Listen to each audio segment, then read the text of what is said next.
మనుష్య కుమారుడు వచ్చినప్పుడు ఆయన భూమి మీద విశ్వాసము కనుగొనన. ఆయన రాకడ సమీపించింది. ఆయన ఈ లోకానికి వచ్చినప్పుడు భూమి మీద ఏం కనబడదంటే మనుషుల్లో విశ్వాసం. వెంటనే కార్యాలు జరిగిపోవాలి, లేకపోతే విశ్వాసం పోతూ ఉంటుంది, నిరీక్షణ పోతుంది, దేవుని యందు అనుకున్న నమ్మిక పోతుంది. ఇటువంటి రోజులు, ఇటువంటి దినాల్లో మనం ఉన్నాం. కాబట్టి బైబిల్ సెలవిస్తుంది, ఈరోజు దేవుడు మనతో మాట్లాడుతున్నాడు.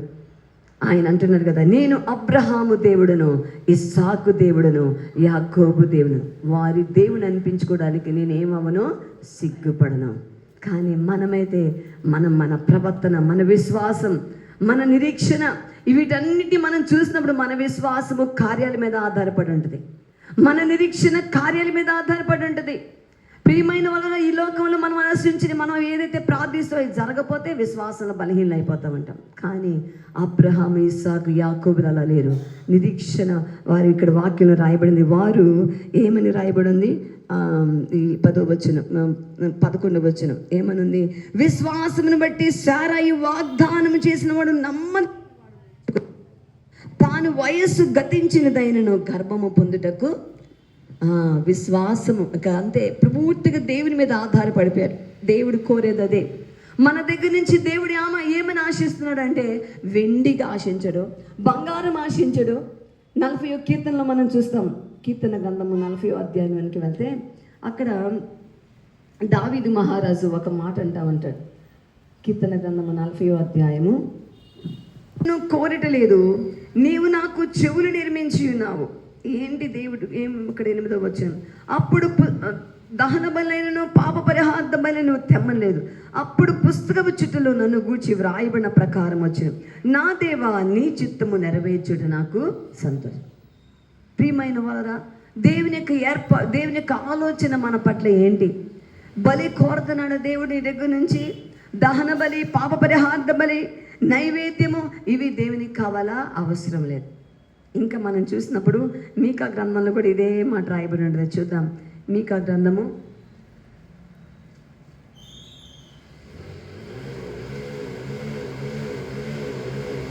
6వ అధ్యాయము అంటే పూర్తిగా ఆయన మీద నువ్వేం చేయాలి? ఆనుకో. ఏ కష్టమైన దారి, ఎంత దూరమైన మార్గం, ఎంత కష్టమైనప్పటికీ సరే దేవుని యందు విశ్వాసం ఉంచి ముందుకు సాగిపోవటానికి ప్రభు మనల్ని అటువంటి వారి పక్షంగా దేవుడు నిలబడతాడంట. హల్లెలూయా. ప్రియమైన వాళ్ళ, నీకున్న విశ్వాసం. అబ్రహాము ఎంత లోబడ్డాడో. 22వ ఆదికాండం మనం చూస్తే దేనికైనా కుటుంబాన్ని పట్టుకొని తన సొంత ఊరు వదిలి దేవుని కొరకు ప్రయాణం చేశారు. ఇంకా 22వ అధ్యాయం వచ్చేటప్పటికి అబ్రహాముని మళ్ళీ ఒక పరీక్ష. నీకు ఒక్కడైనా నీ కుమారుని నాకు ఇస్తావా దహన బలిగా అంటే ఏమన్నాడు? ఎస్ లార్డ్ అన్నాడు. రెడీ, ఐఎమ్ రెడీ ప్రభు, నేను ఇచ్చేస్తా అన్నాడు. వెళ్ళిపోయాడు మొరియా ఆ దేశంలో ఒక కొండ మీదకి వెళ్ళిపోయాడు బలర్పించడానికి. దేనికి వెనక తీలా. బైబిల్ సెలవిస్తుంది, దేవా నీ చిత్తము నెరవేర్చుట నాకు సంతోషం. ఇవదే కాలమందు దేవుని చిత్తం మన పట్ల ఏమయ్యింది? ఏంటి దేవుని చిత్తం మన పట్ల? మనం ఆయన కొరకు సాక్షులుగా ఉండటమే.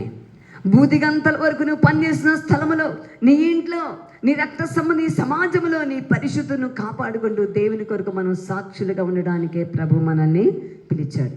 అందుకే అపోస్తులతో అంటారు కదా, ఏమంటారు? బూదిగంతల వరకు మీరు నాకు ఎలా ఉంటారు? సాగు. ఇదే మాట ప్రభు మనతో. అబ్రహాము సాక్షి, ఇస్సాకు ఒక సాక్షి, యాకోబు ఒక సాక్షి. వారి దేవుని అనిపించుకోవడానికి దేవుడు ఏం చేయదండి? సిగ్గుపడలా. ఈ మాట నన్ను పట్టుకొని మన గురించి దేవుడు ఏమనుకుంటున్నాడు? మన గురించి సిగ్గుపడేటట్టు మన మాటలు ఉంటున్నాయా?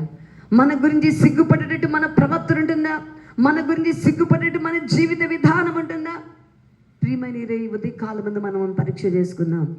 విశ్వాసము నీలో ఉంటే నువ్వు దేవుని యొక్క ఆజ్ఞను గైకొని, బైబిల్ ఒకడు నన్ను ప్రేమించినడలా నా ఆజ్ఞను ఏం చేస్తాడు? గైకొంటాడు. అట్టి వారి గురించి దేవుడు సిగ్గుపడడు. ఈ పైన మనం చూస్తాం కదా, 6వ వచనంలో హెబ్రీ 6:11 ఏమనుంది? విశ్వాసం లేకుండా దేవునికి ఇష్టడుగా ఉండట అసాధ్యం. దేవుని యొద్దకు వచ్చేవాడని ఉన్నాడని తన వెదకు వారికి ఫలము దయచేయవాడని నమ్మవలను కదా. మనం మార్పు కొరకు ప్రార్థన చేస్తూ ఉంటాం. మారకపోతే వాళ్ళు మారట్లేదు అనుకో, నువ్వేమనుకుంటావు? నా ప్రార్థన దేవుడు వింటలా. ఏదైనా జలం జరిగితే ఏమనుకుంటాం, ఎందుకు దేవుడు ఇలా చేశాడు, ఎందుకు నాకు ఇది ఈ విధంగా జరిగింది అనుకుంటాం. ప్రియమైన వాళ్ళ కానీ అబ్రహాం అలా అనుకోలే. కొన్ని నష్టాలు వచ్చినాయి, కొన్ని శోధనలు వచ్చినాయి, కొన్ని పరీక్షలు వచ్చినాయి, మార్గం ఎన్నో శ్రమలు ఎదుర్కొన్నాడు. అయినప్పటికీ మధ్యలో ఎన్నో హాగర్ వచ్చింది, లోతు మధ్యలో లోతుకి అతని కాపలికి ఇతని కాపలి గొడవలోతి విడిపోతారు.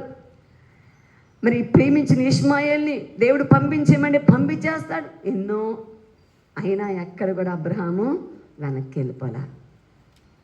ఇలా మనం చెప్పుకుంటూ పోతే ముగ్గురు జీవితాల్లో భయంకరమైన కష్టాలు ఉన్నాయి. ఇస్సాకు వాగ్దానంతో పుట్టినవాడే వృద్ధాప్యం వచ్చేటప్పటికి ఇస్సాకు ఏమొచ్చినాయి, కండిపోయాయి. అయినా విశ్వాసంలో బలహీనుడవల, విశ్వాసంతో ఏం చేశాడు, యాకోబుని ఆశీర్వదించాడు. దేవుని యొక్క చిత్త ప్రకారం యాకోబు దీవించబడాయి. ప్రేమ ఎన్ని శోధనలు వచ్చినాయో, ఎన్ని శోధనలో ప్రేమ అయినప్పటికీ దేవునిలో వారు ముందుకు వెళ్ళడానికి వెనక్కి అనేది వెళ్ళలా. వారు పరదేశులుగా వాగ్దాన భూమిలో గుడారాలలో వారు నివసిస్తూ ఏం చేశారంటే, వాగ్దానం గల ఆ పట్టణం, పునాది గల పట్టణం కొరకు వారు ఏం చేశారండి, ఎదురు చూశారు. దూరము నుండి వారు వాగ్దాన ఫలం అనుభవించకపోయినా వారి విశ్వాసంతో ముందుకు సాగారు.